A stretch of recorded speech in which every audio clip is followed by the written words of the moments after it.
चौथे दिन की कथा। चौथे दिन की कथा के लिए वाचक और परिवार वाले नहा धोकर धुले वस्त्र पहने सूर्य को जल अर्पित करें और अपने अपने आसन पर बैठ जाएं। वाचक लड्डू गोपाल का मुख साफ वस्त्र से पोंछकर ताजे मक्खन, दूध, मिश्री और पंचामृत का भोग लगाए। लड्डू गोपाल के हाथ में रखे पुराने तुलसी के पत्ते को हटाकर मूर्ति का हाथ साफ वस्त्र से पोंछे और उस पर चंदन या हल्दी का लेप लगाकर ओम नारायणाय नमः बोलते हुए तुलसी के 11 ताजे पत्ते रखे।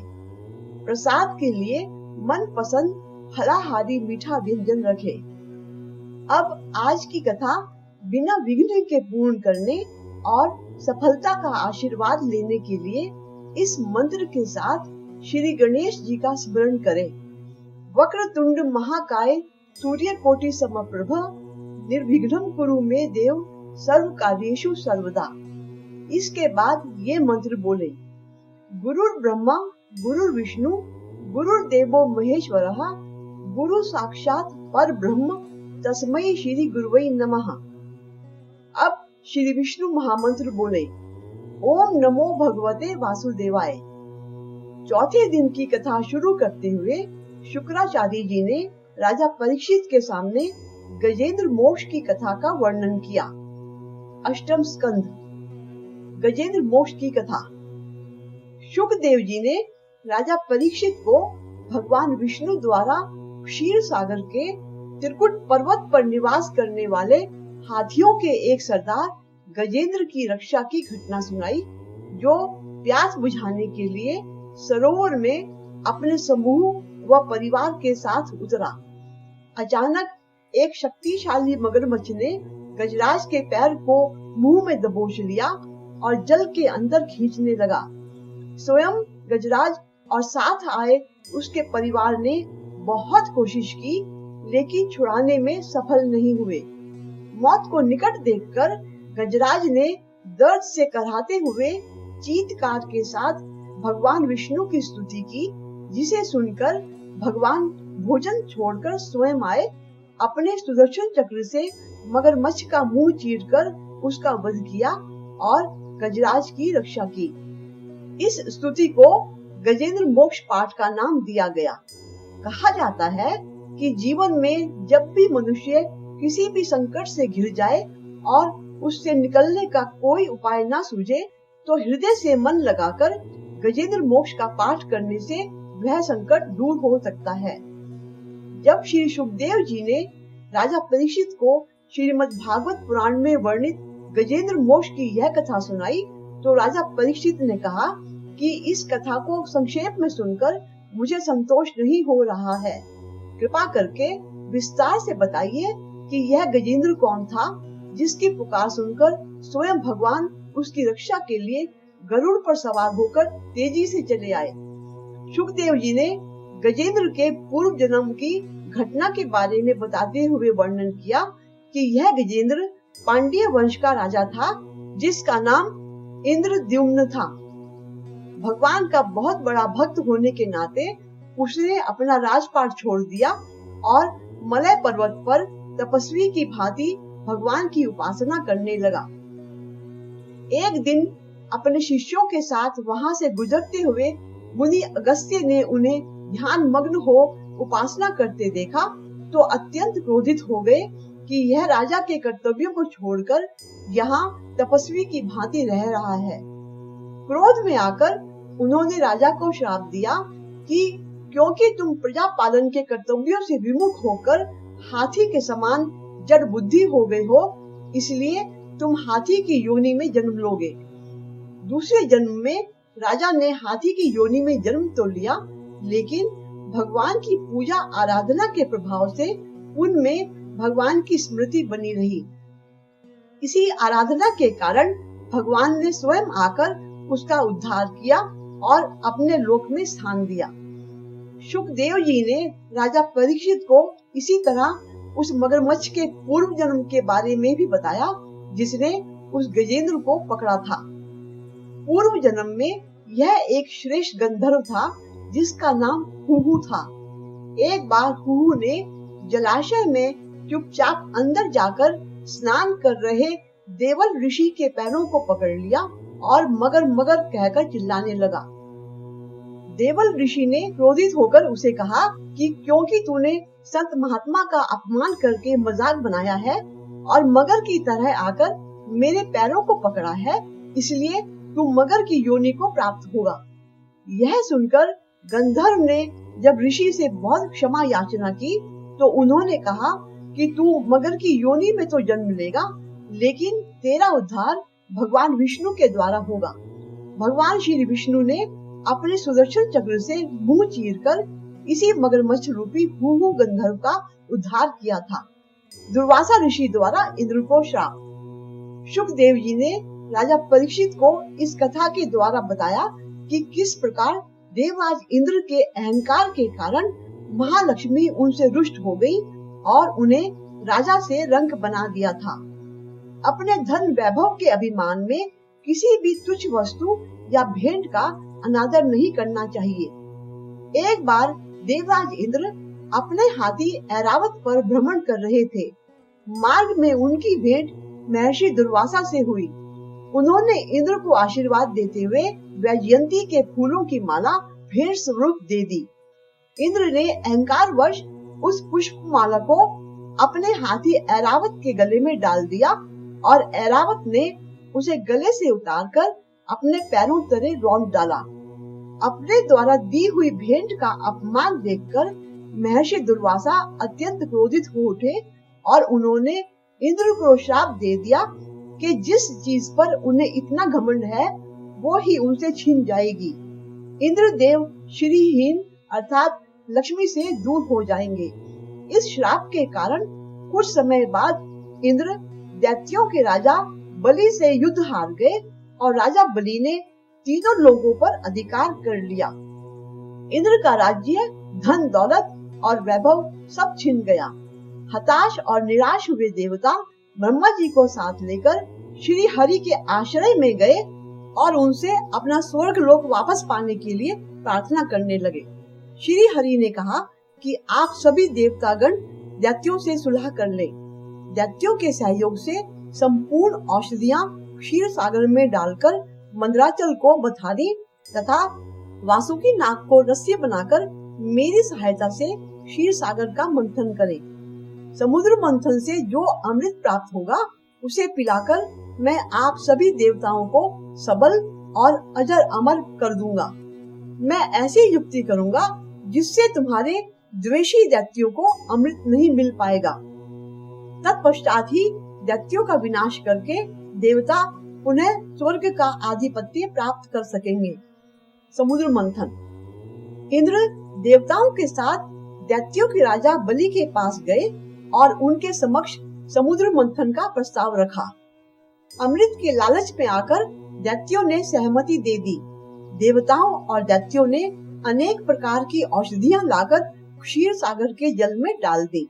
तत्पश्चात उन्होंने अपनी पूरी शक्ति लगाकर मंदराचल पर्वत को उठाकर समुद्र तट पर ले जाने की चेष्टा की, परंतु असफल रहे।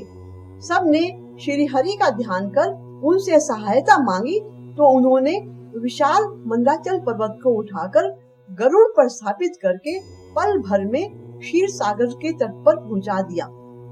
मंदराचल को मथानी एवं वासुकी नाग को रस्सी बनाकर समुद्र मंथन का कार्य आरंभ हुआ।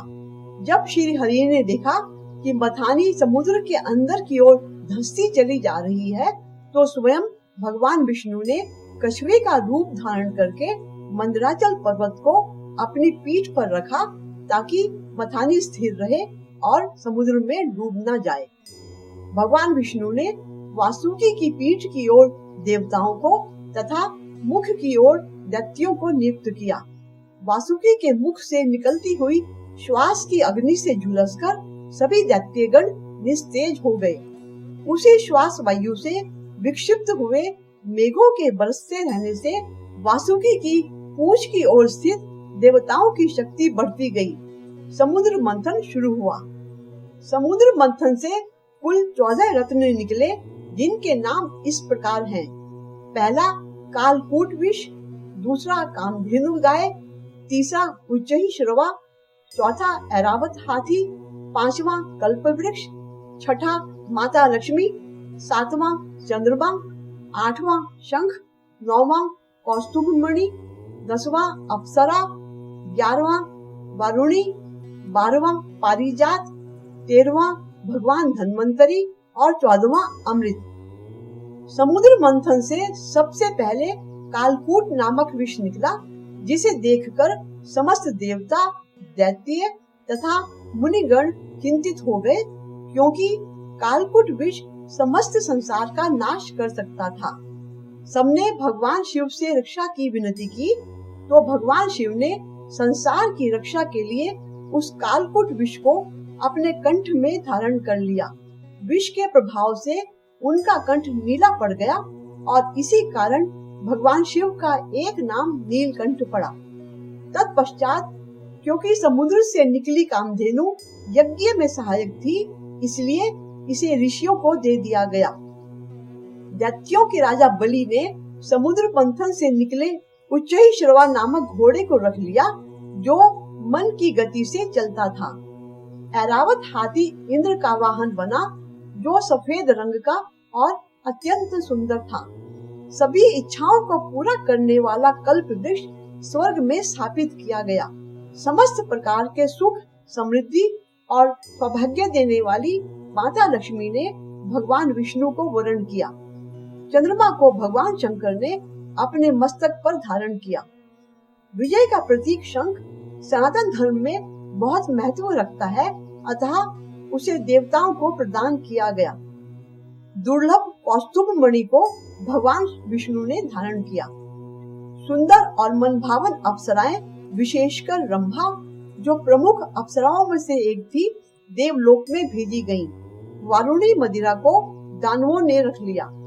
भगवान शिव को पारिजात यानी हर श्रृंगार के पुष्प अत्यंत प्रिय होने के कारण इसके वृक्ष को स्वर्ग में स्थापित किया गया।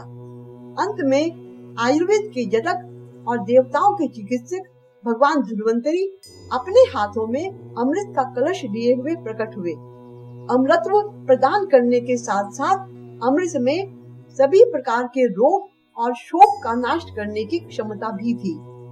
क्योंकि अमृत के लोभ में ही असुर समुद्र मंथन के लिए तैयार हुए थे, इसलिए जब समुद्र से अमृत लिए धन्वंतरी निकले, तब असुरों के धैर्य की सीमा टूट गई और वे धन्वंतरी से अमृत छीनने की कोशिश करने लगे। धन्वंतरी से अमृत कुंभ छीनने के बाद अपने तमोगुण प्रधान स्वभाव के कारण असुर आपस में ही अमृत पहले पीने के लिए लड़ने लगे, पर कोई भी अमृत पी नहीं सका। यह देखकर देवताओं ने भगवान विष्णु से सहायता का अनुरोध किया। भगवान विष्णु बोले कि असुरों द्वारा अमृत पान करके अमृतत्व प्राप्त करना सृष्टि के लिए भी हानिकारक है। यह कहकर भगवान विष्णु ने मोहिनी अवतार धारण किया, जो सब प्रकार के स्त्रियोचित गुणों से परिपूर्ण थी। मोहिनी रूप धारण करके भगवान विष्णु असुरों के मध्य चले गए। असुरों ने ऐसा रूप लावण्य पहले नहीं देखा था, अतः सब भगवान की माया से मोहित हो गए।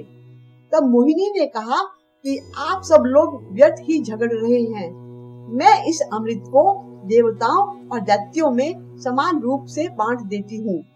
इस प्रकार उन्होंने दो पंक्तियां बनवाई। पहली पंक्ति दैत्यों की और दूसरी देवताओं की बनवाकर छल से अमृत सिर्फ देवताओं को ही पिलाने लगी। मोहिनी के आकर्षण में मोहित दैत्य इसे समझ नहीं पाए, लेकिन राहु नामक दैत्य इस चाल को समझ गया। वह वेश बदलकर देवताओं की पंक्ति में बैठ गया और उसने अमृत पान कर लिया। अमृत उसके कंठ तक ही पहुंचा था कि चंद्रमा और सूर्य ने उसके भेद को प्रकट कर दिया। जैसे ही भगवान विष्णु को इस बात का पता चला, उन्होंने सुदर्शन चक्र से राहु का सिर धड़ से अलग कर दिया, लेकिन अमृत पीने के कारण राहु के शरीर के दोनों ही भाग जीवित रह गए। सिर वाला भाग राहु और धड़ वाला भाग केतु कहलाया। ये दोनों छाया ग्रह अन्य 9 ग्रहों पर विशेष प्रभाव डालते हैं। तभी से राहु चंद्रमा और सूर्य का अटूट वैरी बन गया और आज भी उन्हें पीड़ा पहुंचाता है। अमृत का पान करके देवताओं की शक्ति फिर से बढ़ गई और उन्होंने दैत्यों पर आक्रमण करके उन्हें पराजित कर स्वर्ग का राज्य प्राप्त कर लिया। भगवान शंकर का मोहित होना। जब भगवान शिव ने सुना कि भगवान नारायण ने देवताओं को अमृत पिलाने के लिए स्त्री रूप धारण करके दैत्यों को मोहित किया था, तो उन्होंने भगवान नारायण के पास जाकर उनसे दैत्यों को मोहित करने वाले मोहिनी रूप दिखाने का आग्रह किया। भगवान नारायण ने शिव जी को सावधान करने की दृष्टि से कहा कि क्या आप वास्तव में स्त्री रूप को देखना चाहते हैं? वो तो मैंने दैत्यों को मोहित करने हेतु एक खेल रचने के लिए धारण किया था। शिव जी की इच्छा जानकर उन्होंने मोहिनी रूप दिखाया। अचानक शिव जी एक ऐसे उपवन में पहुंच गए जो रंग बिरंगे पुष्पों से भरा हुआ था। वहां उन्होंने एक सुंदर स्त्री को क्रीड़ा करते हुए देखा, जिसने बहुत सुंदर वस्त्र धारण किए हुए थे और कमर में करधनी पहनी हुई थी। उस स्त्री ने मुस्कुराकर तिरछी नजर से लज्जा भाव के साथ शिवजी की ओर देखा। बस फिर क्या था, शिवजी का विवेक शून्य हो गया तथा वे कामातुर होकर भगवान विष्णु के मायामयी मोहिनी रूप को जानकर भी पीछे पीछे दौड़ने लगे। कामदेव को भस्म करने वाले महादेव जी का मन उनके हाथ से निकल गया। शिव जी ने उन्मत्त होकर मोहिनी के केश पकड़ लिए। मोहिनी अपने केशों को छुड़ाकर वहां से चलने लगी तो शिव जी उसके पीछे पीछे दौड़ने लगे। जल्द ही भगवान शंकर को एहसास हुआ कि यह माया है। ऐसा जानते ही शिव जी अपने स्वरूप में आकर स्थित हो गए। समुद्र मंथन का तात्पर्य। सुखदेव जी ने राजा परीक्षित को समुद्र मंथन के माध्यम से यह बताने का प्रयत्न किया है कि हमारा अंतःकरण क्षीर सागर की भांति है, जिसका निरंतर मंथन करते रहना अत्यावश्यक है। यह केवल ध्यान द्वारा प्रभु भक्ति करने से ही संभव है। जिस प्रकार समुद्र मंथन से पहले क्षीर सागर में जड़ी बूटियां और औषधियां आदि डाली गई थी, ठीक उसी प्रकार हमारे अंतःकरण रूपी समुद्र में वेदांत के श्रवण द्वारा पहले उपनिषदों के वाक्य डाल दिए जाएं, तभी यह मंथन किया जा सकता है।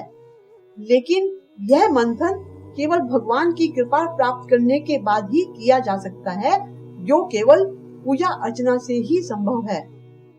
अंतःकरण का मंथन करते समय कई तरह की जहर की भांति कड़वाहटे, अच्छे बुरे अनुभव और सिद्धियां प्राप्त हो सकती हैं। यदि मन में कड़वाहट आ जाए तो शांत चित्त होकर शिव जी का ध्यान करने से मन में उठने वाली जहर भरी भावनाएं और आसुरी वृत्तियां शिव जी की कृपा से स्वयं समाप्त हो जाएंगी। मानसिक मंथन से प्राप्त अमृत वास्तव में अपने आत्म स्वरूप का अनुभव है, जिसे प्राप्त करना ही मनुष्य का परम लक्ष्य होना चाहिए। देवासुर संग्राम। एक बार देवताओं और दैत्यों के बीच महायुद्ध छिड़ गया, जिसमें अनेक दैत्य घायल हो गए और दैत्य राज बलि को देवराज इंद्र ने वज्रघात से मार दिया। तब दैत्य गुरु शुक्राचार्य ने अपनी संजीवनी विद्या से दैत्य राज बलि के साथ साथ सारे मृत और आहत हुए दैत्यों को भी जीवित व स्वस्थ कर दिया। देवताओं से बदला लेने और अपनी शक्ति बढ़ाने के लिए दैत्य गुरु शुक्राचार्य जी ने राजा बलि के लिए एक यज्ञ का आयोजन किया, जिसमें अग्नि देवता ने उन्हें बाण, एक दिव्य रथ और अवैध कवच प्रदान किया, जिससे दैत्य बहुत शक्तिशाली हो गए। आसुरी सेना ने अमरावती पर चढ़ाई करके उसे घेर लिया। तब देवगुरु बृहस्पति जी के आदेशानुसार स्वेच्छानुसारी रूप धारण कर देवता स्वर्ग छोड़कर जगह जगह छिप गए। दैत्य राज बलि ने स्वर्ग सहित पूरे विश्व पर विजय प्राप्त कर ली। अब देवता गण बहुत दुखी और असहाय हो गए। स्व अश्वमेध करके दैत्य राज बलि को नियम पूर्वक इंद्र बनाने और उनका इंद्रत्व स्थिर करने के लिए शुक्राचार्य ने अश्वमेध यज्ञ कराना आरंभ किया। जब इंद्र को यह पता चला तो वे सहायता मांगने भगवान विष्णु की शरण में गए। भगवान विष्णु ने आश्वासन देते हुए कहा कि वे स्वयं कश्यप ऋषि की दूसरी पत्नी माता अदिति के पुत्र के रूप में जन्म लेकर उनकी सहायता करेंगे। कश्यप ऋषि की पहली पत्नी दिति ने पुत्रों के रूप में दैत्यों को जन्म दिया और दूसरी पत्नी अदिति के पुत्र देवताओं के रूप में पैदा हुए थे। भगवान विष्णु का वामन अवतार। अदिति ने अपने पुत्रों की सहायता के लिए कश्यप ऋषि से प्रार्थना की तो उन्होंने भगवान को प्रसन्न करने और हर इच्छा पूरी करने के लिए पयोव्रत करने का सुझाव दिया, जो पुत्र प्राप्ति के लिए किया जाता है। अदिति ने विधि पूर्वक पयोव्रत अनुष्ठान किया। पयोव्रत पूर्ण करके उन्होंने भगवान की आराधना की तो भगवान विष्णु ने प्रकट होकर वरदान दिया कि वे स्वयं उनके पुत्र के रूप में जन्म लेकर उनके पुत्रों की सहायता करेंगे। भाद्रपद मास के शुक्ल पक्ष की द्वादशी के दिन शंख, चक्र, गदा, पद्मधारी चतुर्भुज पुरुष अदिति के गर्भ से प्रकट हुए और तत्काल सबके देखते देखते भगवान ने अपना वह रूप त्याग कर छोटे से ब्रह्मचारी ब्राह्मण वटु का रूप धारण कर वामन अवतार लिया। भगवान विष्णु के 10 अवतारों में से वामन अवतार भगवान का 5वां अवतार था। महर्षि कश्यप ने ऋषियों के साथ उनका उपनयन संस्कार संपन्न किया। भगवान वामन पिता से आज्ञा लेकर दैत्यराज बलि के यहाँ चले। नर्मदा के उत्तर तट पर दैत्यराज बलि अश्वमेध यज्ञ में व्यस्त थे।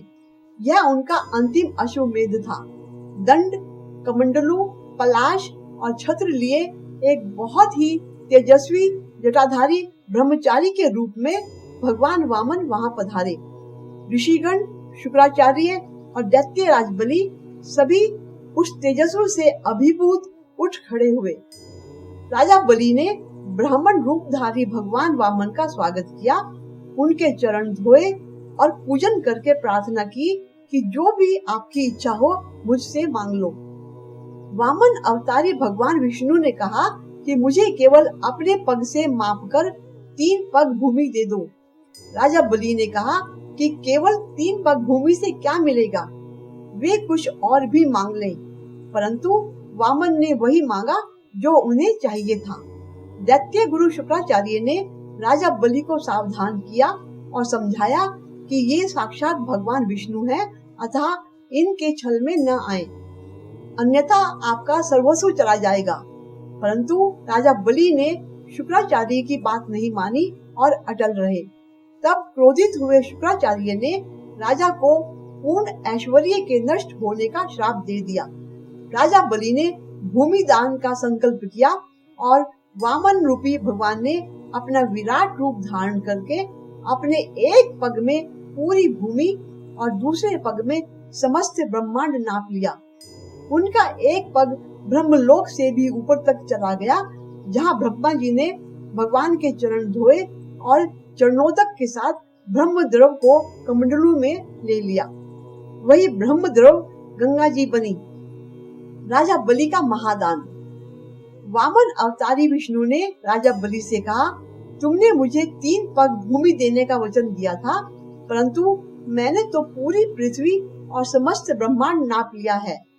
अब मेरा तीसरा पग रखने के लिए तुम्हारे पास कोई स्थान नहीं बचा, अतः तुम्हारा वचन झूठा हो गया है।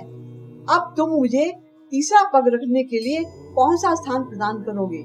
राजा बलि ने इस परिस्थिति में स्वयं को महादानी होने का परिचय देते हुए गर्व से स्वयं को समर्पित कर दिया और विनम्र अनुरोध किया कि हे प्रभु, अपना तीसरा पग मेरे सिर पर रखिए। उन्होंने अपना मस्तक झुका दिया। भगवान विष्णु राजा बलि के इस महादान से बहुत प्रसन्न हुए और उन्होंने अपना तीसरा पग राजा बलि के सिर पर रख दिया। भगवान विष्णु ने राजा बलि को आशीर्वाद दिया, तुम अगले मनवंतर में इंद्र बनोगे, तब तक सुतल में निवास करो। मैं नित्य तुम्हारे द्वार पर गदा पाणी उपस्थित रहूंगा। प्रहलाद के साथ बलि सब असुरों को लेकर स्वर्ग से अधिक ऐश्वर्य संपन्न सुतल लोक में पधारे। शुक्राचार्य भगवान के आदेश से यज्ञ पूरा किया गया। इस प्रकार भगवान वामन ने देवताओं को पुनः स्वर्ग दिलाकर उनकी माता अदिति की इच्छा पूरी कर दी। राजा बलि को स्वर्ग से अधिक सुख देने वाले सुतल लोक का राज्य देकर स्वयं वहां पर पहरा देने के लिए चले गए और राजा बलि के सेवक हो गए। शुकदेव जी ने इस कथा के माध्यम से राजा परीक्षित को यह बताने का प्रयत्न किया है कि कभी कभी हमारा घमंड ही हमारे नाश का कारण बन जाता है। इसलिए हमें महादानी अथवा धनवान होने का अहंकार नहीं करना चाहिए। राजा बलि के पूर्व जन्म की कथा। राजा परीक्षित को आश्चर्य हुआ कि इतना बड़ा त्याग करने वाला बलि वास्तव में किस कर्म के कारण महादानी हुआ। तब शुकदेव जी ने राजा बलि के पूर्व जन्म की घटना के बारे में बताया कि अपने मित्रों के साथ एक नास्तिक जुआरी केवल जुआ खेलता और चोरी करता था। एक दिन उसने जुए में बहुत सारा धन जीता और उससे स्वर्ण के आभूषण, सुगंधित पुष्प और पान का बीड़ा आदि खरीदकर अपनी वेश्या प्रेमिका से मिलने के लिए दौड़ने लगा। तभी एक पत्थर से ठोकर खाकर वह गिर गया, जिससे उसके सिर पे चोट आई और वह बेहोश हो गया। होश आने पर उसे बहुत पश्चाताप हुआ कि वह एक वेश्या को प्रसन्न करने के लिए यह सब क्यों कर रहा है। उसके मन में वैराग्य भाव आ गया। उसने सारे फूल इकट्ठे किए और समीप के एक शिव मंदिर में जाकर शिवलिंग पर चढ़ा दिए। समय बीतने पर उसकी मृत्यु हो गई। उसे यमदूत यमलोक में चित्रगुप्त के सामने ले गए। चित्रगुप्त ने कहा कि क्योंकि तूने जीवन भर पाप ही किए हैं, इसलिए तुझे नरक भोगना पड़ेगा। परंतु तूने एक बार भगवान शिव के मंदिर में शिवलिंग पर पवित्र मन से फूल चढ़ाए थे, इसलिए बहुत थोड़े समय के लिए तुझे स्वर्ग जाना होगा। उसने चित्रगुप्त से कहा कि जब हमेशा के लिए नरक ही भोगना है, तो क्यों ना पहले मुझे स्वर्ग में भेज दिया जाए, ताकि मैं भी स्वर्ग को भोग सकूं। उसे स्वर्ग भेज दिया गया। देवगुरु बृहस्पति ने देवराज इंद्र को समझाया कि तुम 3 घड़ी के लिए अपना सिंहासन इस जुआरी को दे दो। इंद्र ने ऐसा ही किया, लेकिन जब से जुआरी उस पद पर बैठा, उसने केवल दान पुण्य करना शुरू कर दिया। उसने उच्चैश्रवा नामक घोड़ा विश्वामित्र को, इंद्र का ऐरावत हाथी महर्षि अगस्त्य को, कामधेनु गाय महर्षि वशिष्ठ को, चिंतामणि रत्नमाला महर्षि मालव को और कल्प वृक्ष कौंडिन्य मुनि को दान में दे दिया। देवराज इंद्र जब लौट कर आए तो अत्यंत क्रोधित हो उठे। वे बृहस्पति जी के साथ धर्मराज के पास पहुँचे और बोले कि इस जुआरी को राजा बनाकर आपने गलत किया, क्योंकि उसने मेरा सर्वस्व दान में दे दिया। धर्मराज ने उपाय बताया कि आप धन देकर और ऋषियों के चरण छूकर अपने रत्नादि वापस मांग लें। उस जुआरी का मन अब भगवान शिव की आराधना में लीन हो गया। अगले जन्म में दानव कुल में जन्मा वह जुआरी और कोई नहीं, महादानी विरोचन का पुत्र बलि था। वह अपने पिता से भी बड़ा दानी हुआ। इसीलिए जब भगवान विष्णु ने वामन रूप धारण कर दान में 3 पग धरती मांगी, तो उसने अपना सब कुछ दान कर दिया था। मत्स्य अवतार की कथा। मत्स्य अवतार भगवान विष्णु के 10 अवतारों में प्रथम अवतार था, जो उन्होंने कलयुग के एक कल्प यानी युग के अंत तथा एक नए कल्प सतयुग के निर्माण के समय लिया था। भगवान विष्णु अगले मनवंतर में सत्यव्रत नाम के राजर्षि को मनु यानी ब्रह्मा का मानस पुत्र बनाना चाहते थे, क्योंकि वे बड़े तपस्वी एवं श्रेष्ठ पुरुष थे। सत्यव्रत राजर्षि में वैसे तो मनु बनने के सभी गुण थे, परंतु थोड़ा सा अभिमान था कि मैं राजा हूँ और सबका रक्षक हूँ। इसलिए भगवान विष्णु ने उनको योग्य बनाने और अभिमान मिटाने का उत्तरदायित्व स्वयं पर लिया। एक दिन राजा सत्यव्रत प्रातः काल स्नान करने के पश्चात नदी में सूर्य देव को जल अर्पण कर रहे थे। तभी जल लेते समय हाथ में एक छोटी मछली आ गई। जब वे वापस उस मछली को डालने लगे, तभी उस मछली ने राजा से विनती की कि वह उसे वापस समुद्र में ना डालें, वरना बड़ी मछलियां उसे खा जाएंगी। राजा सत्यव्रत उस मछली को लेकर अपने राजभवन में आकर तथा सैनिकों से उस मछली को एक सोने के पात्र में रखने का आदेश दिया। जैसे ही उन्होंने उस मछली को एक पात्र में डाला, वह अपने आकार में बड़ी हो गई, जिससे वह पात्र उसके लिए छोटा पड़ गया। यह देखकर उस मछली ने राजा से उसे बड़े पात्र में रखने की याचना की। हर बार पात्र छोटा पड़ता गया। राजा को अपनी गलती का अनुभव हो गया कि उन्होंने अहंकारवश उसे तुच्छ प्राणी की संज्ञा दी थी। उन्होंने हाथ जोड़कर क्षमा मांगी और पुनः उसे समुद्र में छोड़ दिया। तब मछली ने अपना आकार इतना ज्यादा विशाल कर लिया कि वह समुद्र से भी बड़ी हो गई। यह देखकर राजा को एहसास हो गया कि यह मछली और कोई नहीं बल्कि स्वयं भगवान विष्णु का ही रूप है, क्योंकि ऐसी दिव्य शक्ति केवल उनमें ही हो सकती है। इसलिए उन्होंने उसके सामने हाथ जोड़कर अपने असली रूप में आने की प्रार्थना की। भगवान विष्णु ने मत्स्य अवतार में उन्हें दर्शन दिए, जिसका ऊपरी भाग श्री हरि का और निचला भाग मत्स्य का था। उन्होंने राजा सत्यव्रत से कहा, अब प्रलय का समय निकट आ चुका है तथा अब से 7 दिन के पश्चात एक महाप्रलय आएगा, जिसमें संपूर्ण पृथ्वी डूब जाएगी और जीवन का अंत हो जाएगा। उस समय एक विशाल नौका उनके पास आएगी। उन्हें इस नौका में सप्तऋषि, सभी प्रकार के प्राणियों के सूक्ष्म रूप और सभी वनस्पतियों, पेड़ पौधों तथा अन्य वस्तुओं के बीज संग्रहित करके रखने होंगे। इसके पश्चात श्री हर पुनः मत्स्य रूप में उनके पास आएंगे, जिसके सिर पर एक विशाल सींग होगा। सत्यव्रत को वासुकी नाग की सहायता से उस नौका को उस मत्स्य के सींग से बांध देना है। इसके पश्चात वह मत्स्य उस प्रलय से नौका को पार लगवाएगी और उसमें उपस्थित सभी की रक्षा करेगी। इसके 7 दिन के पश्चात सृष्टि में महाप्रलय आ गया।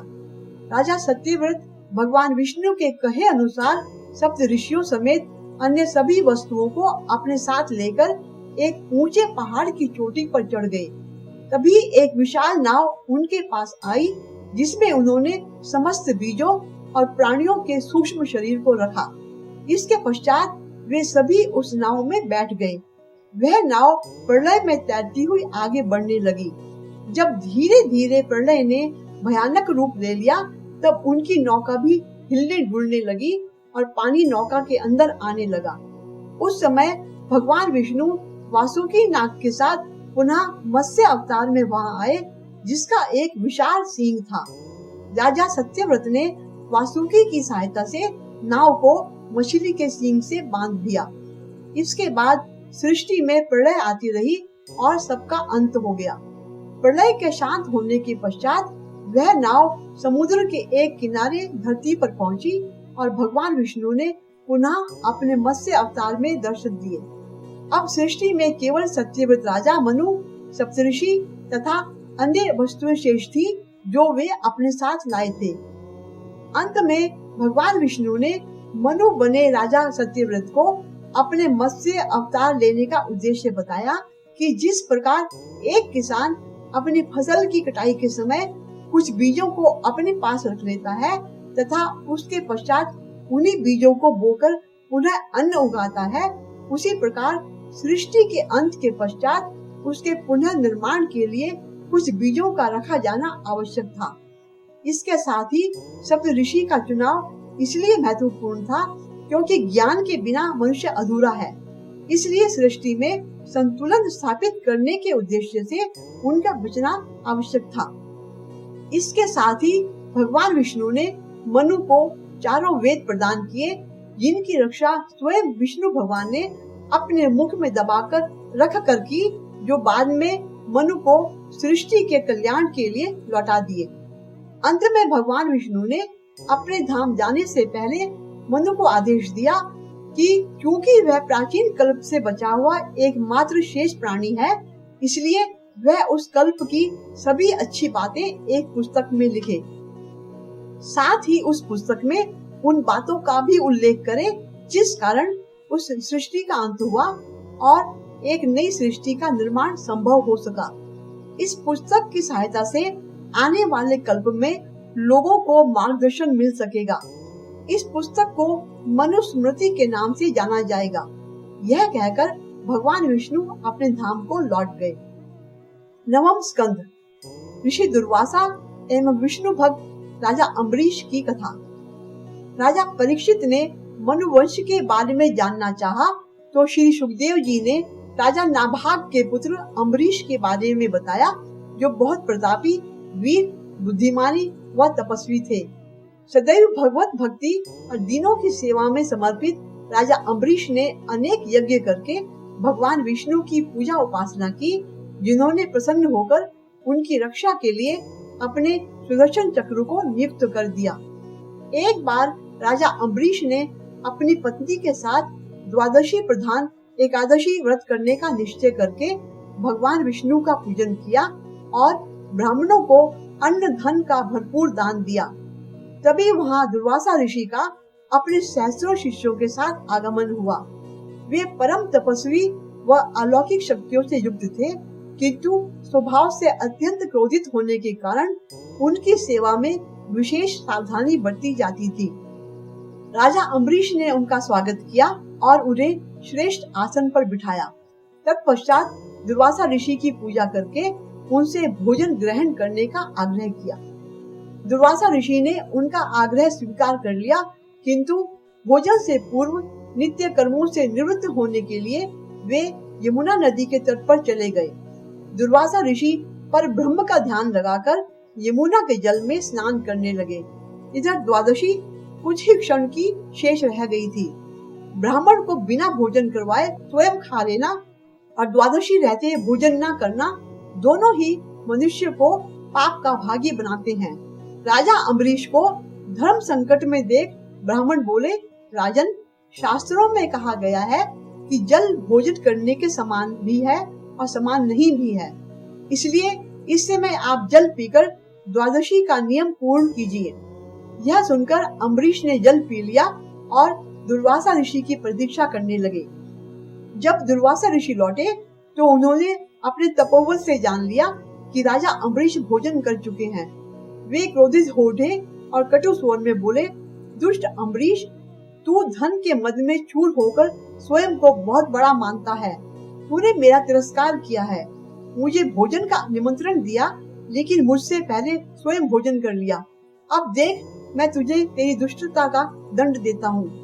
क्रोधित दुर्वासा ने अपनी जटाओं में से एक बाल उखाड़कर पृथ्वी पर पटक दिया, जिससे एक विकराल रूप लिए कृत्या उत्पन्न हुई और तलवार लेकर अग्नि की ज्वाला के समान धधकती हुई जलाकर भस्म करने के लिए राजा अम्बरीश की ओर बढ़ी।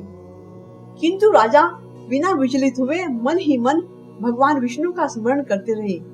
जैसे ही कृत्या ने उनके ऊपर आक्रमण करना चाहा, राजा अम्बरीश का रक्षक सुदर्शन चक्र सक्रिय हो गया और पल भर में उसने कृत्या को जलाकर भस्म कर दिया। अब दुर्वासा ऋषि ने देखा कि सुदर्शन चक्र तेजी से उन्हीं की ओर बढ़ रहा है, तो वे भयभीत हो गए। अपने प्राणों की रक्षा के लिए वे आकाश, पाताल, पृथ्वी, समुद्र, पर्वत, वन आदि अनेक स्थानों पर शरण लेने दौड़े, किंतु सुदर्शन चक्र ने उनका पीछा नहीं छोड़ा। घबराकर उन्होंने ब्रह्मा जी को पुकारा। ब्रह्मा जी प्रकट हुए, किंतु असमर्थ होकर बोले, वत्स, भगवान विष्णु द्वारा बनाए गए नियमों से मैं भी बंधा हुआ हूँ। प्रजापति, इंद्र, सूर्य आदि सभी देवगण भी इन नियमों का उल्लंघन नहीं कर सकते। हम नारायण की आज्ञा के अनुसार ही सृष्टि के प्राणियों का कल्याण करते हैं। इस प्रकार भगवान विष्णु के भक्त के शत्रु की रक्षा करना हमारे वश में नहीं है। निराश होकर दुर्वासा ऋषि भगवान शंकर की शरण में गए। पूरा वृत्तांत सुनने के बाद महादेव जी ने उन्हें समझाया, ऋषिवर, यह सुदर्शन चक्र भगवान विष्णु का शस्त्र है, जो उनके भक्त जन की रक्षा करता है। इसका तेज सभी के लिए असहनीय है, अतः उचित होगा कि आप स्वयं भगवान विष्णु की शरण में जाएं। केवल वे ही इस दिव्य शस्त्र से आपकी रक्षा कर सकते हैं और आपका मंगल हो सकता है। वहां से दुर्वासा ऋषि भगवान विष्णु की शरण में पहुँचे और उनके चरणों में सिर झुकाकर बोले, भगवान, मैं आपका अपराधी हूँ। आपके प्रभाव से अनभिज्ञ होकर मैंने आपके परम भक्त राजा अम्बरीश को मारने का प्रयास किया। हे दयानिधि, कृपा करके मेरी इस धृष्टता को क्षमा कर मेरे प्राणों की रक्षा कीजिए। भगवान नारायण ने दुर्वासा ऋषि को उठाया और समझाया, मुनिवर, मैं सर्वदा भक्तों के अधीन हूँ। मेरे सीधे साधे भक्तों ने अपने प्रेम पाश में मुझे बांध रखा है। भक्तों का एकमात्र आश्रय मैं ही हूँ। अतः मैं स्वयं अपने व देवी लक्ष्मी से भी बढ़कर अपने भक्तों को चाहता हूँ। जो भक्त अपने बंधु बांधव और समस्त भोग विलास त्याग कर मेरी शरण में आ गए हैं, उन्हें किसी प्रकार छोड़ने का विचार मैं कदापि नहीं कर सकता। यदि आप इस विपत्ति से बचना चाहते हैं तो मेरे परम भक्त अम्बरीश के पास ही जाइए। उसके प्रसन्न होने पर आपकी कठिनाई अवश्य दूर हो जाएगी। नारायण की सलाह पाकर ऋषि दुर्वासा अम्बरीश के पास पहुँचे और अपने अपराध के लिए क्षमा मांगने लगे। परम तपस्वी महर्षि दुर्वासा की यह दुर्दशा देखकर अम्बरीश को अत्यंत दुख हुआ। उन्होंने सुदर्शन चक्र की स्तुति की और प्रार्थना पूर्वक आग्रह किया कि वह अब लौट जाए। उनकी स्तुति से प्रसन्न होकर सुदर्शन चक्र ने अपनी दिशा बदल ली और दुर्वासा ऋषि को भय मुक्त कर दिया। दुर्वासा ऋषि के भय मुक्त हो जाने के बाद राजा अम्बरीश ने सबसे पहले उन्हें आदर पूर्वक बिठाकर उनकी विधि सहित पूजा की और प्रेम पूर्वक भोजन कराया। राजा के इस व्यवहार से ऋषि दुर्वासा अत्यंत प्रसन्न हुए और उन्हें अनेक आशीर्वाद देकर वहां से विदा हुए। रघुवंश या इक्ष्वाकु वंश। सूर्य वंश के पहले राजा इक्ष्वाकु प्रजा से प्रेम करने वाले, धार्मिक कृत्यों का पालन करने वाले, दयालु और पराक्रमी महासम्राट थे, जिनके नाम पर इस वंश का नाम इक्ष्वाकु वंश पड़ा। इक्ष्वाकु वंश के गुरु वशिष्ठ जी ने श्री राम की वंशावली का विस्तृत वर्णन किया, जिसमें स्वभरी ऋषि, राजा त्रिशंकु, हरिश्चंद्र, सम्राट सगर और खटवांग राजर्षि आदि के बारे में बताया, जिनमें कुछ राजा उल्लेखनीय हैं। देवताओं की सहायता करने पर जब खटवांग राजर्षि से देवताओं ने कुछ मांगने के लिए कहा तो उन्होंने अपनी मृत्यु के समय के बारे में पूछा। देवताओं ने बताया कि उनकी मृत्यु में केवल 2 घंटे शेष रह गए हैं। तब खटवांग राजा ने 2 घंटे में ही अपना सब कुछ त्याग कर स्वयं को भगवत भक्ति में लगा दिया। इक्ष्वाकु वंश में कई महान सम्राट हुए, जैसे राजा अंशुमान, उनके पुत्र दिलीप और दिलीप के पुत्र भगीरथ। इन्हीं भगीरथ द्वारा अपने महत प्रयास और अपने तपोबल से गंगा को पृथ्वी पर लाया गया था। राजा इक्ष्वाकु के 100 पुत्र थे, जिनमें से एक पुत्र विकुक्षी ने इक्ष्वाकु वंश को आगे बढ़ाया और दूसरे पुत्र निमि ने मिथिला में राजकुल की स्थापना की। इसी कुल में राजा जनक का जन्म हुआ। इसी सूर्य वंश के इक्ष्वाकु वंश में राजा दिलीप हुए। राजा दिलीप के पुत्र हुए रघु और रघु के पुत्र हुए अज। अज के पुत्र दशरथ हुए और दशरथ के 4 पुत्र रामचंद्र, भरत, लक्ष्मण तथा शत्रुघ्न हुए। श्री राम के 2 पुत्र लव और कुश उल्लेखनीय हैं। श्री राम और श्री कृष्ण। सनातन धर्म के अनुसार भगवान विष्णु सर्व पापहारी, पवित्र एवं समस्त मनुष्यों को भोग तथा मोक्ष प्रदान करने वाले भगवान माने गए हैं। सनातन संस्कृति में श्री राम और श्री कृष्ण महानायक हैं। श्री राम मर्यादा पुरुषोत्तम है तो श्री कृष्ण योगेश्वर। श्री कृष्ण व्यक्ति नहीं वर्ण सत प्रवृत्तियों के आदर्श के रूप में हमारे सम्मुख हैं। वे हर विपरीत घड़ी में हमारे सामने आदर्श के रूप में उपस्थित होते हैं। जब जब इस पृथ्वी पर असुरों एवं राक्षसों का आतंक व्याप्त होता है, तब तक भगवान विष्णु किसी न किसी रूप में अवतरित होकर पृथ्वी को पाप मुक्त करते हैं। भगवान विष्णु ने अभी तक 24 अवतारों को धारण किया है। उनके 20 अवतारों का पुराण में विस्तृत वर्णन है, जबकि विष्णु जी के 21वें और 22वें अवतार को सबसे महत्वपूर्ण माना गया है। यह है मर्यादा पुरुषोत्तम भगवान श्री राम और लीला पुरुषोत्तम भगवान श्री कृष्ण का अवतार। भगवान श्री कृष्ण का अवतार विष्णु जी के 21वें अवतार हैं भगवान श्री राम। वैसे भगवान विष्णु के 10 अवतार मानने वालों के आधार पर भगवान श्री राम विष्णु जी के 10 अवतारों में से 7वें हैं। श्री राम अयोध्या के राजा दशरथ और रानी कौशल्या के सबसे बड़े पुत्र थे। भगवान श्री राम बचपन से ही शांत स्वभाव के वीर पुरुष थे। उन्होंने मर्यादाओं को हमेशा सर्वोच्च स्थान दिया। इसी कारण उन्हें मर्यादा पुरुषोत्तम श्री राम के नाम से जाना जाता है। त्रेता युग में राक्षस राज रावण का बहुत आतंक था। उससे देवता भी डरते थे। उसके वध के लिए भगवान विष्णु ने राजा दशरथ के यहाँ माता कौशल्या के गर्भ से पुत्र रूप में जन्म लिया। इस अवतार में भगवान विष्णु ने अनेक राक्षसों का वध किया और मर्यादा का पालन करते हुए अपना जीवन यापन किया। त्रेता युग में भगवान विष्णु ने श्री राम अवतार लेकर आतंक फैलाने वाले राक्षस राज रावण को घोर युद्ध में मारा और उसके सभी बंधु बांधवों और वंशजों का अंत कर देवताओं को राक्षसों के भय से मुक्त किया।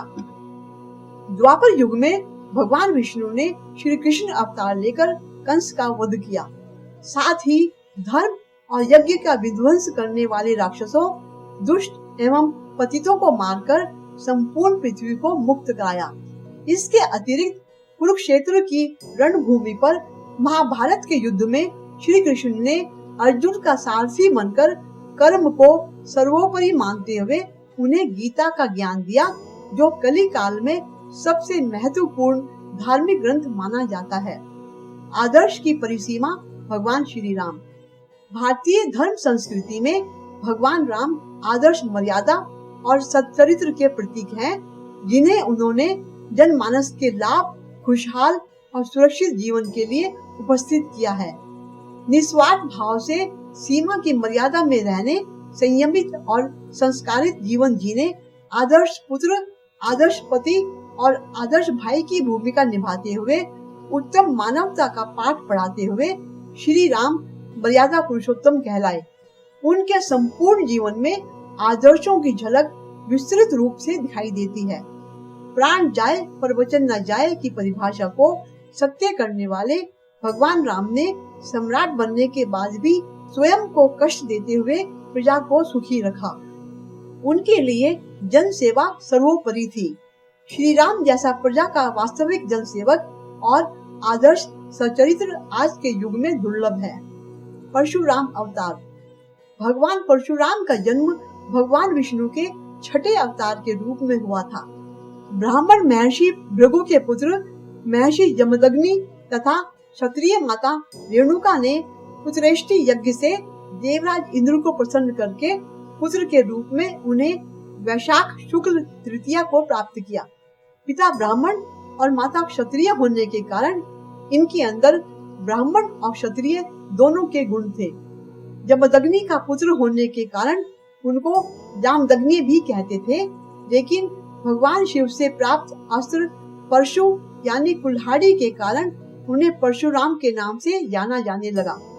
महर्षि विश्वामित्र एवं ऋचिक के आश्रम में शिक्षा प्राप्त करने के बाद उन्हें महर्षि ऋचिक से शांग नामक दिव्य वैष्णव धनुष और ब्रह्मर्षि कश्यप से उनको विधिवत अविनाशी वैष्णव मंत्र प्राप्त हुआ।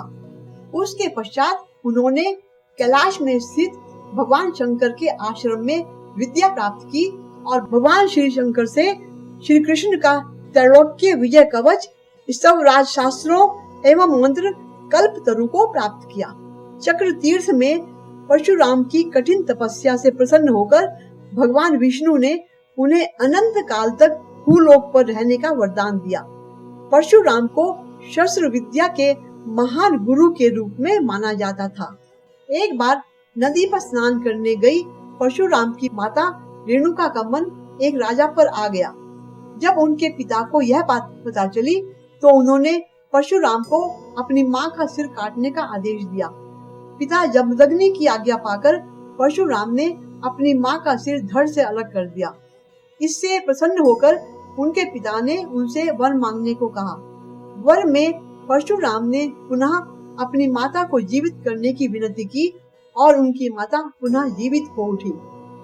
एक बार राजा सहस्त्रबाहु अपने सैनिकों के साथ ऋषि जमदग्नि के आश्रम में आए और उनका मन ऋषि की गाय कामधेनु पर आ गया, लेकिन ऋषि जमदग्नि ने उन्हें वह गाय देने से मना कर दिया। अहंकार में राजा सहस्त्रबाहु ने आश्रम को तहस नहस कर दिया तथा कामधेनु गाय को लेकर चले गए। जब परशुराम को इस बात का पता चला तो उन्होंने सहस्त्रबाहु का वध कर दिया और कामधेनु को वापस ले आए।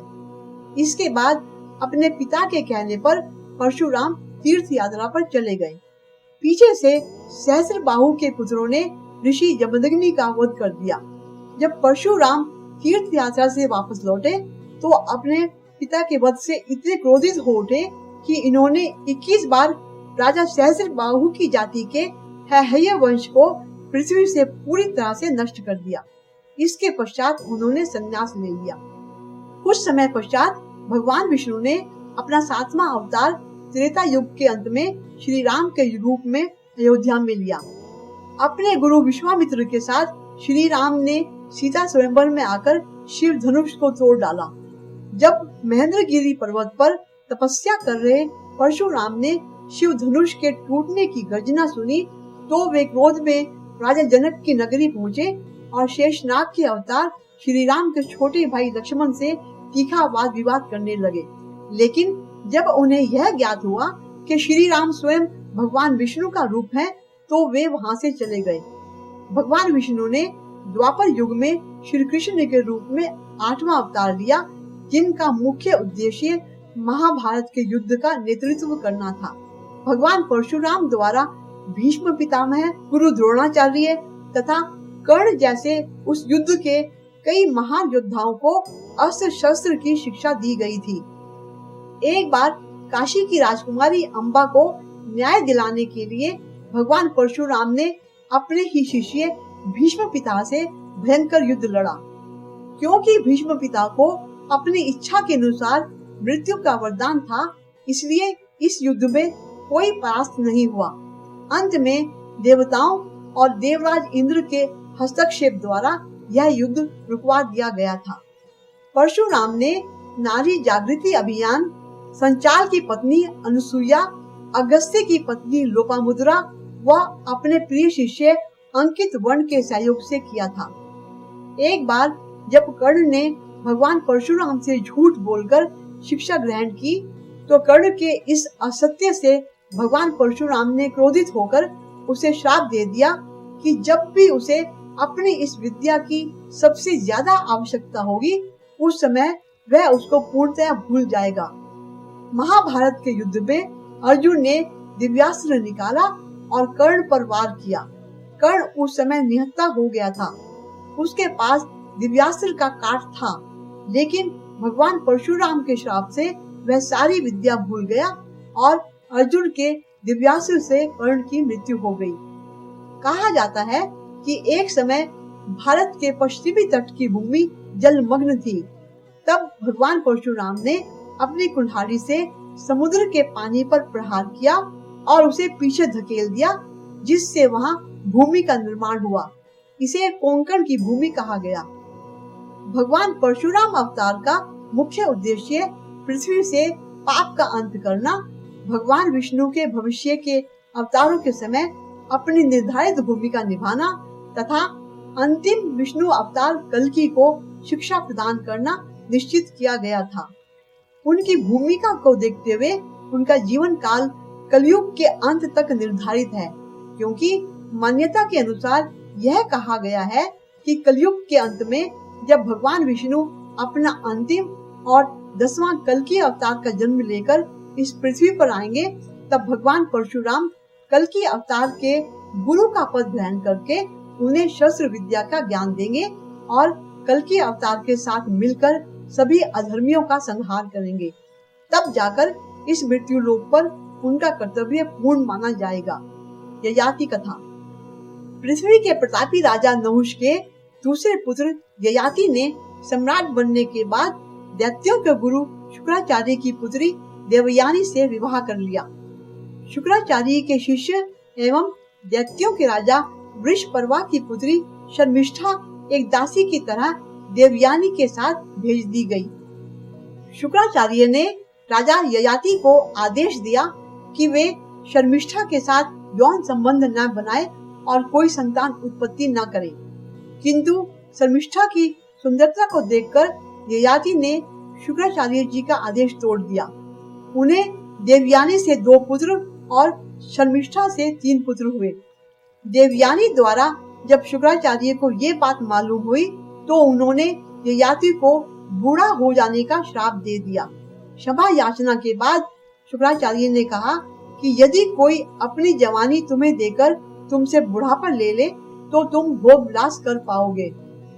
ययाति अभी और भोग विलास करना चाहते थे, लेकिन श्राप के कारण बूढ़े हो चुके थे। पिता को दुखी देखकर उनके छोटे पुत्र पुरु ने अपना यौवन त्याग दिया और बदले में पिता का बुढ़ापा ले लिया। ययाति की काम वासना इतनी प्रबल थी कि पुरु के त्याग के बाद भी वो लंबे समय तक भोग विलास का आनंद उठाते रहे। एक दिन अचानक उन्हें अनुभव हुआ कि उन्होंने अपने पुत्र के साथ अन्याय किया है। उन्होंने पुरु को उसका यौवन लौटा दिया और अपना उत्तराधिकारी घोषित करके सम्राट नियुक्त कर दिया। इन्हीं पुरु द्वारा हस्तिनापुर के कौरव और पांडवों का जन्म हुआ। इस कथा के माध्यम से शुक्राचार्य जी ने यह बताने का प्रयास किया है कि मनुष्य की काम वासना कभी तृप्त नहीं होती, चाहे वो कितने भी बहाने बनाकर बुरी लतों को बंद करने के वादे करके कल पर टालता रहे। सत्कर्म शुरू करने के लिए यही क्षण सर्वोत्तम होता है। राजर्षि रंती देव की कथा। निस्वार्थ भाव से जरूरतमंद और दरिद्र को दान देने वाला, मानव सेवा करने वाला और परोपकार की भावना रखने वाला व्यक्ति ईश्वर को प्रसन्न करता है। जीवन के उच्च स्तर तक पहुंचने और कठिन संसार सागर को सहज ही पार करने का यही मार्ग है। राजा परीक्षित को यह संदेश देते हुए शुक्राचार्य जी ने भगवान विष्णु के भक्त रघुवंश के राजर्षि रंती देव की कथा का वर्णन किया। राजा रंती देव की प्रजा आनंद और समृद्धि पूर्वक रहती थी। एक बार उनके राज्य में भीषण अकाल पड़ा, जिससे अन्न और जल का अभाव हो गया। मदद की आशा में बैठी प्रजा को उन्होंने अपना सारा धन और खजाना बांट दिया। राजा के पास स्वयं भी अन्न नहीं था और अकाल भयानक विपदा बनता जा रहा था। जब भी राजा और उसके परिवार के पास थोड़ा सा भोजन होता था तो वे भोजन को पहले पीड़ित लोगों में बांट देते थे। वे अत्यंत दुखी थे और कई दिनों तक भोजन के अभाव के कारण भूखे प्यासे रहे, लेकिन उन्हें भगवान विष्णु में दृढ़ विश्वास था। वे ध्यान और प्रार्थना द्वारा प्रभु से इस समस्या का निवारण करने की प्रार्थना करते रहे। एक दिन अचानक एक अपरिचित ने राजा और उसके परिवार को भोजन भेंट किया। भोजन को देखकर राजा रंतीदेव और उसका परिवार बहुत खुश हुआ। जैसे ही वे खाना खाने लगे, एक भूखा निर्धन ब्राह्मण भोजन की तलाश में वहां आया। राजा ने ब्राह्मण का आदर पूर्वक सत्कार किया और अपने भोजन का एक अंश उसे भेंट किया। ब्राह्मण ने खुशी से खाना खाया और वह राजा की उदारता से बहुत प्रसन्न हुआ। ब्राह्मण के जाने के बाद जैसे ही वे भोजन करने लगे, एक भूखा भिखारी वहां आया। रंती देव ने दया पूर्वक भिखारी को भी अपने खाने का एक अंश भेंट किया और वह प्रसन्न होकर चला गया। भिखारी के जाने के तुरंत बाद एक व्यक्ति अपने कुत्तों के साथ भोजन की तलाश में वहां आया और कई दिनों से भूखे रहने के बारे में राजा को बताया। राजा ने अपना बचा हुआ भोजन उन्हें दे दिया। उस व्यक्ति और उसके कुत्तों ने सारा भोजन खा लिया और तृप्त होकर चले गए। राजा अपनी भूख मिटाने के लिए पानी पीने ही वाले थे कि एक चांडाल वहां आया। राजा का गला प्यास से सूख गया था, लेकिन जब चांडाल ने राजा से पानी देने का अनुरोध किया तो राजा ने निसंकोच पानी उसे दे दिया और भगवान विष्णु से प्रार्थना की कि धन और शक्ति की अपेक्षा उसे दूसरों का कष्ट महसूस करने की शक्ति दे। चांडाल को तृप्त देखकर राजा संतुष्ट और आनंदित हो गए।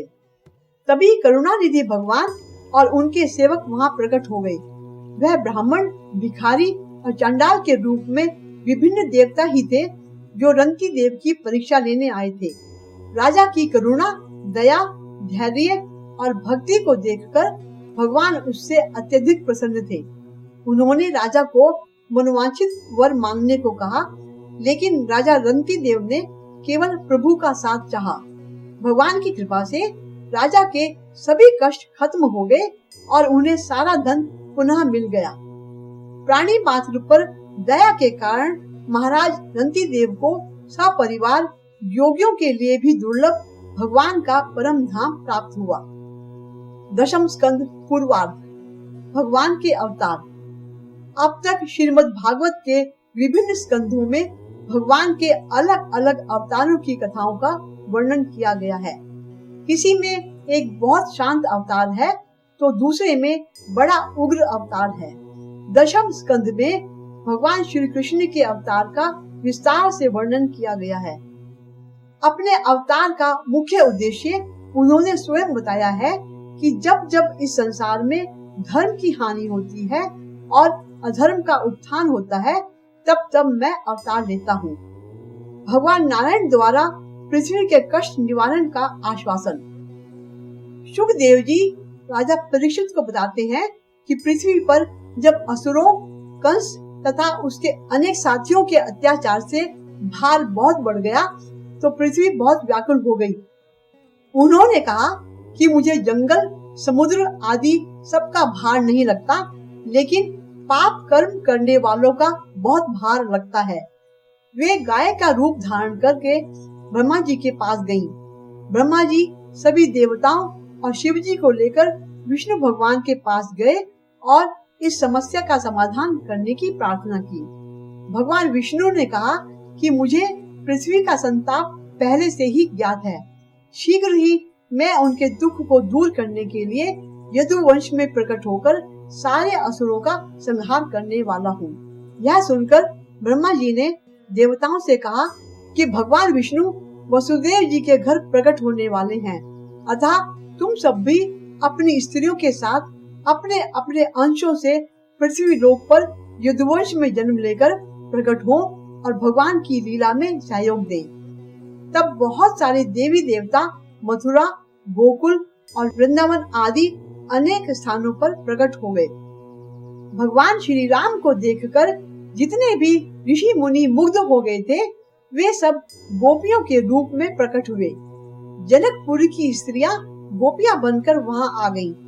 समस्त श्रुतियां और वेद मंत्र भी गोपियां बनकर प्रकट हो गईं। वसुदेव देवकी का विवाह व कंस का अत्याचार। मथुरा में राजा उग्रसेन के पुत्र कंस की चचेरी बहन देवकी का विवाह शूर वंश के वसुदेव जी के साथ संपन्न हुआ। विदाई के समय वसुदेव के साथ बैठी देवकी को प्रसन्न करने और प्रेम दर्शाने के लिए कंस स्वयं रथ हाँकने लगा। रास्ते में अचानक आकाशवाणी हुई, अरे मूढ़, तू जिसका रथ हाँक रहा है उसी के 8वें गर्भ से उत्पन्न पुत्र तेरा वध करेगा। इतना सुनते ही कंस तलवार निकालकर देवकी को मारने के लिए तैयार हो गया। वसुदेव जी का कंस को वचन देना। तब वसुदेव जी ने उससे निवेदन किया कि आपको स्त्री वध जैसा जघन्य पाप नहीं करना चाहिए। आप कृपा करके देवकी को छोड़ दें, जो आपकी छोटी बहन है और आपके लिए पुत्री के समान है। क्योंकि आपको इनके पुत्र से भय है, इसलिए मैं वचन देता हूँ कि इनसे जो भी पुत्र होगा उसे मैं आपको लाकर दे दूंगा। वसुदेव जी के वचनों पर विश्वास करके कंस ने देवकी को छोड़ तो दिया, लेकिन दोनों को हथकड़ी में जकड़वाकर आजीवन कारागार में डलवा दिया और कठोर पहरा बिठा दिया। क्योंकि कंस स्वभाव से ही अत्याचारी था, इसलिए उसने अपने पिता उग्रसेन को भी बंदी बनाकर कारागार में डाल दिया। शासक होते ही उसने अपने असुर सेवकों को यज्ञ बंद करने, धार्मिक कर्म नष्ट करने, गौ और ब्राह्मणों की हत्या करने की स्वतंत्रता दे दी। जब देवकी का प्रथम पुत्र हुआ तो वसुदेव जी अपने वचन के अनुसार उसे लेकर कंस के समीप पहुँचे। कंस ने कहा कि मुझे इससे कोई भय नहीं है, इसलिए आप इसे लेकर लौट जाएं। वहाँ देवर्षि नारद भी थे। उन्होंने कंस से कहा कि आपने यह क्या किया? विष्णु को आपके वध के लिए अवतार लेना है, पता नहीं वह किस गर्भ के रूप में आए। पहला गर्भ भी 8वां हो सकता है और 8वां गर्भ भी पहला हो सकता है। वसुदेव और देवकी के गर्भ से भगवान ही प्रकट होने वाले हैं और उनका साथ देने के लिए सारे देवता पहले से ही ब्रजभूमि में आ चुके हैं। सारे असुरों को मारने के लिए उन्होंने पूरी तैयारी कर रखी है। इतना कहकर वे चले गए। देवर्षि नारद की बात सुनकर कंस ने नवजात बच्चे का पैर पकड़कर उसे शिलाखंड पर पटक दिया। इसी प्रकार देवकी के 6 पुत्रों को कंस ने मौत के घाट उतार दिया।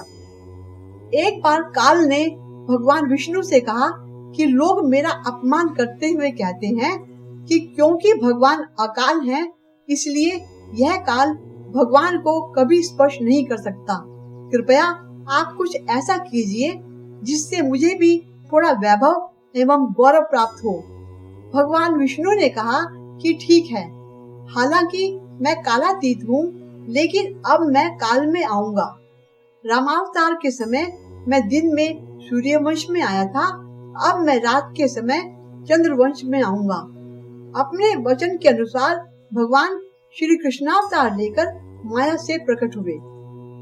श्री कृष्णावतार देवकी के गर्भ से एक एक करके 7 बच्चे हुए और 7 को जन्म लेते ही कंस ने मार डाला। जब 8वां बच्चा जन्म लेने वाला था तो कंस ने कारागार में कड़े पहरे लगा दिए। देवकी कंस के भय से भयभीत हो रही थी।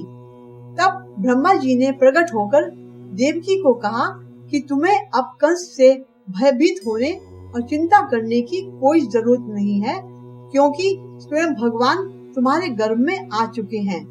यह बालक अब कंस का अंत करने, यदुवंश और आप सबकी रक्षा करने वाला है। ऐसा कहकर ब्रह्मा जी अंतर्ध्यान हो गए। उधर वृंदावन में नंद की पत्नी यशोदा भी गर्भ से थी। भगवान विष्णु की माया से ही देवकी के 7वें पुत्र को वासुदेव की दूसरी पत्नी रोहिणी के गर्भ में स्थापित किया गया था। रोहिणी नंद और यशोदा के साथ वृंदावन में ही रहती थी। उस बच्चे को बलराम के नाम से जाना गया, जिन्हें शेषनाग का अवतार माना जाता है। देवकी का शरीर ओज से पूर्ण हो गया तो कंस को निश्चय हो गया कि इस बार अवश्य मुझे मारने के लिए विष्णु आया है। उसने पहरेदारों की संख्या बढ़ा दी। भाद्रपद की अंधेरी रात की अष्टमी तिथि को शंख, चक्र, गदा, पद्म, वनमाला धारण किए देवकी और वसुदेव के समक्ष भगवान प्रकट हुए। भगवान का दर्शन करके माता देवकी धन्य हो गई। भगवान ने वसुदेव जी को कहा कि तुम मुझे इसी समय अपने मित्र नंद जी के घर वृंदावन में भेजाओ और उनके यहाँ जो कन्या जन्मी है उसे लाकर कंस के हवाले कर दो। चिंता न करो, जागते हुए पहरेदार सो जाएंगे, कारागृह के फाटक अपने आप खुल जाएंगे और उफनती अथाह यमुना तुमको पार जाने का मार्ग दे देगी। कहकर भगवान शीघ्र नन्हे शिशु के रूप में देवकी की गोद में आ गए। पहरेदार गहरी नींद में सो गए। वसुदेव देवकी की हथकड़ी और बेड़ियां अपने आप खुल गईं। भगवान के निर्देश से वसुदेव जी उन्हें गोकुल में यशोदा जी की गोद में डालाए और वहां से यशोदा के गर्भ से तत्काल पैदा हुई माया रूपी कन्या को ले आए। कन्या के रोने की आवाज सुनकर पहरेदारों ने कंस को सूचना पहुंचाई, जिससे वह बंदी गृह में दौड़ता हुआ आया। देवकी से कन्या को छीनकर उसने जैसे ही उसे शिला पर पटकना चाहा, वह कन्या आकाश में चली गई और वहां से कहा, अरे मूर्ख, मुझे मारने से क्या होगा? तुझे मारने वाला तो वृंदावन में जा पहुंचा है। वह जल्द ही तुझे तेरे पापों का दंड देगा। अब कंस की बुद्धि फिर गई। वह सोचने लगा, तो क्या सच में यदुवंशियों के रूप में सारे देवता यहाँ आ गए हैं? इधर यशोदा और नंद जी ने समस्त गोकुल वासियों के साथ भगवान का जन्मोत्सव नृत्य, गीत, दान आदि समारोह द्वारा धूमधाम से किया। पूतना वध। कंस ने वृंदावन के सभी नवजात शिशुओं को मारने के लिए कई दैत्य भेजे। कृष्ण के वध के लिए उसने पूतना राक्षसी को भेजा, जो आकाश मार्ग से गोकुल पहुंच गई। गोकुल में पहुंचकर उसने एक सुंदर स्त्री का रूप धारण किया और सीधे नंद बाबा के महल में जाकर सोते हुए श्री कृष्ण को गोद में उठाकर अपना दूध पिलाने लगी। उसकी मनोहरता और सुंदरता ने यशोदा और रोहिणी को भी मोहित कर लिया, इसलिए उन्होंने बालक को उठाने और दूध पिलाने से नहीं रोका। पूतना के स्तनों में हलाहल विष लगा हुआ था। अंतर्यामी श्री कृष्ण सब जान गए और वे क्रोध करके अपने दोनों हाथों से उसके स्तनों को थामकर उसके प्राण सहित दुग्ध पान करने लगे। उनके दुग्ध पान से पूतना के मर्म स्थलों में अति पीड़ा होने लगी और उसके प्राण निकलने लगे। वह बड़े भयंकर स्वर से चिल्लाने लगी। अपने राक्षसी स्वरूप को प्रकट कर पूतना धड़ाम से पृथ्वी पर वज्र के समान गिरी। उसका सिर फट गया और उसके प्राण निकल गए। जब यशोदा, रोहिणी और गोपियों ने उसके गिरने की भयंकर आवाज को सुना, तब वे दौड़ी दौड़ी उसके पास गईं। उन्होंने देखा कि बालक कृष्ण पूतना की छाती पर लेटा हुआ स्तन पान कर रहा है तथा एक भयंकर राक्षसी मरी हुई पड़ी है। माता यशोदा ने बालक को तत्काल उठा लिया और छाती से लगा लिया। इसके पश्चात गोप वालों ने पूतना के अंगों को काट काट कर गोकुल से बाहर लाकर लकड़ियों में रखकर जला दिया। शक्टासुर का उद्धार। श्री कृष्ण ने जब पूतना का वध कर दिया तो कंस ने श्री कृष्ण को मारने के लिए शक्टासुर राक्षस को भेजा। इधर जब श्री कृष्ण 3 महीने के हो गए और उन्होंने पहली बार करवट बदली, तो यशोदा और नंद जी ने बहुत बड़ा उत्सव मनाया। यशोदा मैया ने छकड़े के नीचे बिछौना डालकर श्री कृष्ण को सुला दिया। शक्टासुर जैसे ही श्री कृष्ण को अकेला देखकर उन्हें मारने के लिए आगे बढ़ा, तो श्री कृष्ण ने क्रुद्ध होकर उस राक्षस को लात मारकर धरती पर पटक दिया, जिससे वह मारा गया। श्री कृष्ण द्वारा मारे जाने के कारण शक्टासुर को मोक्ष की प्राप्ति हुई। श्री कृष्ण के पैर के प्रहार से छकड़ा भी टूटकर गिर गया। छकड़े के टूटने का शोर सुनकर सब लोग वहां दौड़े। मां यशोदा ने श्री कृष्ण को उठाकर अपनी छाती से लगा लिया और सभी ग्रामवासियों ने यशोदा और नंद बाबा को बालक की जान बचने की बधाई दी। तृणावर्त राक्षस का उद्धार। एक दिन आंगन में मां यशोदा की गोद में बैठे श्री कृष्ण इतने भारी हो गए कि यशोदा को उन्हें गोद से उतारना पड़ा। श्री कृष्ण जान गए थे कि कंस ने उन्हें मारने के लिए तृणावर्त राक्षस को भेजा है। भयंकर आंधी तूफान और अंधकार के साथ आया तृणावर्त श्री कृष्ण को आकाश में लेकर उड़ गया। आकाश में श्री कृष्ण ने अपना भार बहुत बढ़ा लिया। साथ ही तृणावर्त के गले को इतनी जोर से दबाया कि उसके प्राण निकल गए। उसकी मृत्यु के साथ ही आंधी समाप्त हो गई और अंधकार हट गया। श्री कृष्ण ने व्याकुल मां यशोदा और गोकुल वासियों को राहत दी और तृणावर्त को मोक्ष प्रदान किया। श्री कृष्ण और बलराम का नामकरण संस्कार। सुखदेव जी ने राजा परीक्षित को बताया कि वसुदेव जी की प्रार्थना पर यदुवंश के पुरोहित महर्षि गर्ग गोकुल में नंद बाबा के घर पहुँचे और वसुदेव जी की दूसरी पत्नी रोहिणी के बेटे का नामकरण संस्कार करने की इच्छा व्यक्त की। नंद जी ने आचार्य गर्ग को कहा कि आप यहाँ आए हैं तो मेरे इन दोनों पुत्रों का नामकरण संस्कार कर दीजिए। तब आचार्य गर्ग ने कहा कि यदुवंशियों का पुरोहित होने के नाते यदि मैं तुम्हारे इन दोनों पुत्रों का नामकरण संस्कार कर दूंगा तो लोग इन्हें देवकी का ही पुत्र मानने लगेंगे। पापमय बुद्धि कंस को जब इस बात का पता चलेगा तो वह बच्चों को मार डालेगा। वह हर समय यही सोचता रहता है कि कहीं ना कहीं मुझे मारने वाला अवश्य उत्पन्न हो चुका है। इस अनर्थ से सबको बड़ा कष्ट होगा। तब नंद जी ने कहा कि आप इस कार्य को यहाँ गौशाला में पूरा कर दीजिए। एकांत में यह विधि करने से मेरे अपने लोगों को भी पता नहीं चलेगा और बात नहीं फैलेगी। आचार्य गर्ग इस कार्य के लिए ही आए थे, इसलिए उन्होंने एकांत में चुपचाप दोनों बच्चों का संस्कार कर दिया। उन्होंने बड़े पुत्र के बारे में बताया कि यह बड़ा होकर बहुत बलशाली और सबको प्रसन्नता देने वाला बनेगा, इसलिए इसका नाम बलराम होगा। सबका मेल मिलाप कराने के कारण इसका नाम सकर्षण भी होगा। सबको आकर्षित करने वाला आनंद स्वरूप यह छोटा पुत्र पिछले युगों में श्वेत, लाल तथा पीले रंग का था। क्योंकि इस जन्म में यह काला रंग लेकर आया है, इसलिए इसका नाम कृष्ण होगा। दोनों बच्चों का नामकरण करके आचार्य गर्ग वहां से चले गए। शुकदेव जी द्वारा राजा परीक्षित को सुनाई गई श्रीमद् भागवत कथा का चौथा दिन यहाँ समाप्त होता है। अब सब खड़े होकर श्री विष्णु जी की आरती करें।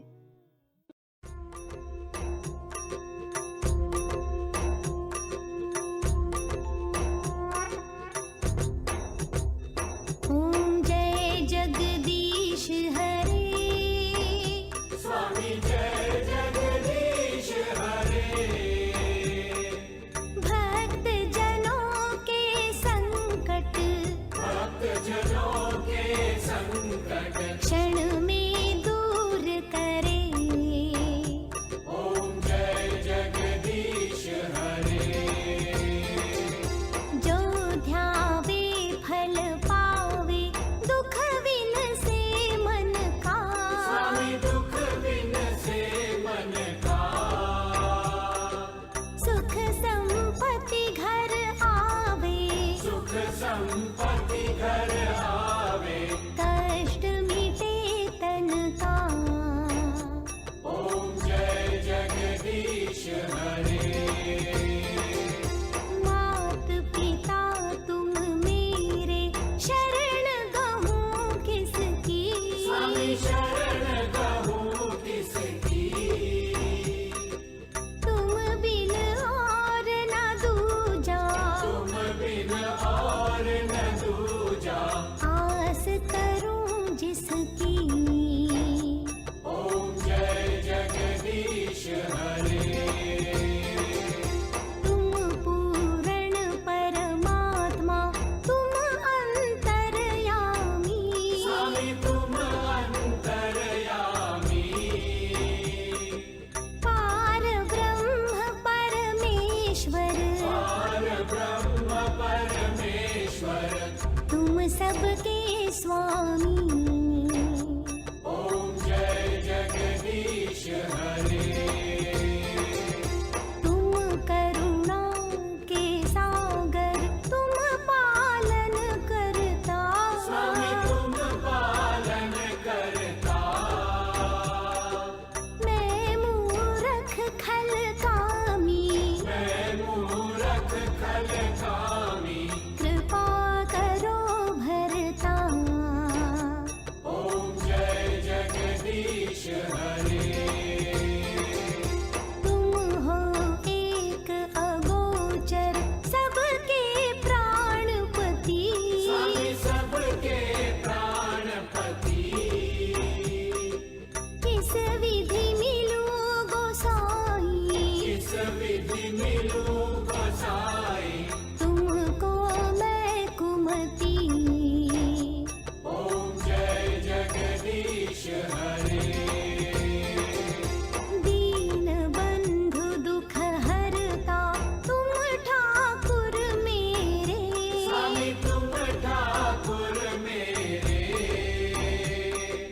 अपने हाथ उठाओ, अपने हाथ उठाओ।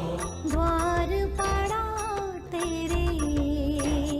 ओम जय जगदीश हरे।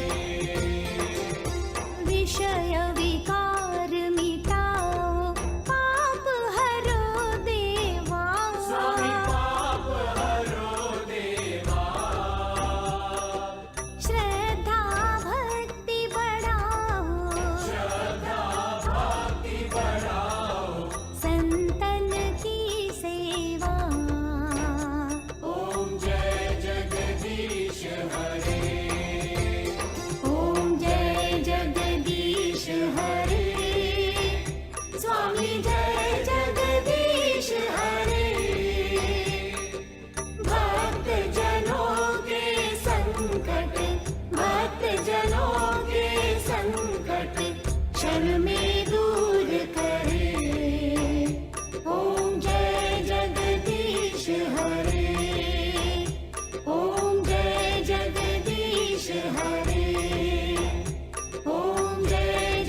इसके बाद सबको प्रसाद बांटे।